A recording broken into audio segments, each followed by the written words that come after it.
আপনাদেরকে একটি সুখবর দিব। সুখবরটি হচ্ছে যে মিরসরাই পৌরসভায় ২ নং ওয়ার্ডে একটি ড্রেন প্রস্তাবিত ছিল। বিভিন্ন কারণে, নানা কারণে এই ড্রেনটি হয়নি অতীতে। ইনশাল্লাহ সেই ড্রেনটি আবার ফিরে এসেছে। আমি এখানে কাজ করতে গিয়ে দেখেছি যে এই ড্রেনটি অনেক জরুরি আপনাদের জন্য।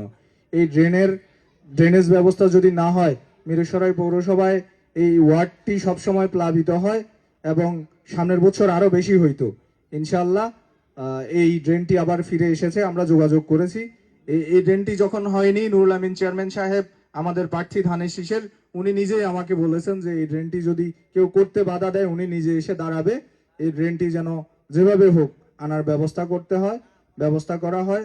তো কিছুদিন আগে একটি টিম আসছিল, ওই টিমটা এসে দেখে গেছে এবং তারা বলছে যে ওনারা চেয়ারম্যান সাহেবের আশ্বাস পেয়ে ওনারা কাজ করতে এখানে আগ্রহী।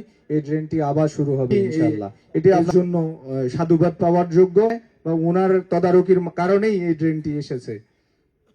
আর আরেকটি বিষয় বলবো, এই ওয়ার্ডে যদি কোনো মাদক বিক্রেতা থাকে, এই ওয়ার্ডে যদি কোথাও মাদক বিক্রি হয়, আপনারা আমাদেরকে গোপনে এই লিস্টে, আমাদের পৌর বিএনপি নেতৃবৃন্দ আছে, সিনিয়র নেতৃবৃন্দ, আপনারা আমাদের কাছে প্রোভাইড করবেন।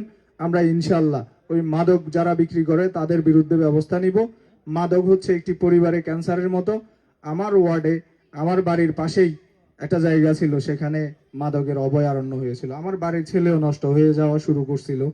তো আমি দেখেছি কাছ থেকে খুব, যে একটা পরিবারে যদি একজন মাদক সেবী থাকে, তাহলে ওই পরিবারের অবস্থা কি হয়, কেমন হয়। আমরা ওখানে গিয়েছি, ওই জায়গায় নিজে গিয়ে ওখানে প্রতিরোধ গড়ে তুলেছি। ইনশাল্লাহ ওখান থেকে মাদক মুক্ত করতে পেরেছি। আরো 2-1টা জায়গায় সমস্যা আছে, ইনশাল্লাহ আমরা নেতৃবৃন্দ যারা আছি এখানে সবাই মিলে কাজ করব। ইনশাল্লাহ মিরসরাই পৌরসভাকে মাদক মুক্ত করব, চাঁদাবাজ মুক্ত করব। আপনারা যদি আমাদের পাশে থাকেন, আপনারা যদি আমাদের সাথে থাকেন, আমরা ইনশাল্লাহ সকল কাজে সফল হব, কারণ জনগণই হচ্ছে আমাদের মূল শক্তি। না, কাছে আরেকটি জিনিস চাইবো, ত্রয়োদশ জাতীয় সংসদ নির্বাচনে আপনারা জানেন দীর্ঘ 17 বছর নুরুল আমিন চেয়ারম্যান সাহেব এই ফ্যাসিস্ট হাসিনার বিরুদ্ধে একমাত্র একাই তিনি লড়ে গেছেন। ওনার সাথে যে প্রার্থী আছে, যে কম্পিটিটর আছে, আপনারা জানেন ওনার কোনো মামলা নাই। নুরুল আমিন চেয়ারম্যান সাহেব দীর্ঘ 17 বছর এই মিরসরাই উপজেলা বিএনপিকে আগলে রেখেছেন।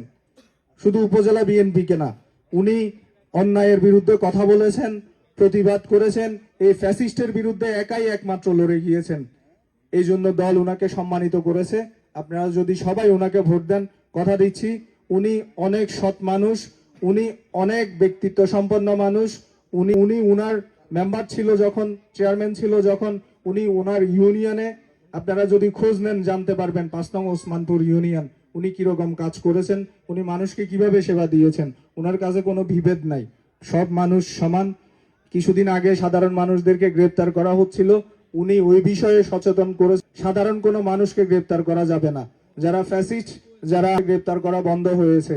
এরপর পরেই অনেক মানুষ, সাধারণ মানুষ। তো আপনাদের সবার উদ্দেশ্যে এটাই বলবো যে আপনারা 12 ফেব্রুয়ারি সকালবেলা আপনাদের কাজ শেষ করে আপনারা ভোট কেন্দ্রে যাবেন। আপনাদেরকে নিয়ে যাওয়ার দায়িত্ব আমাদের, আপনাদেরকে নিয়ে আসার দায়িত্ব আমাদের।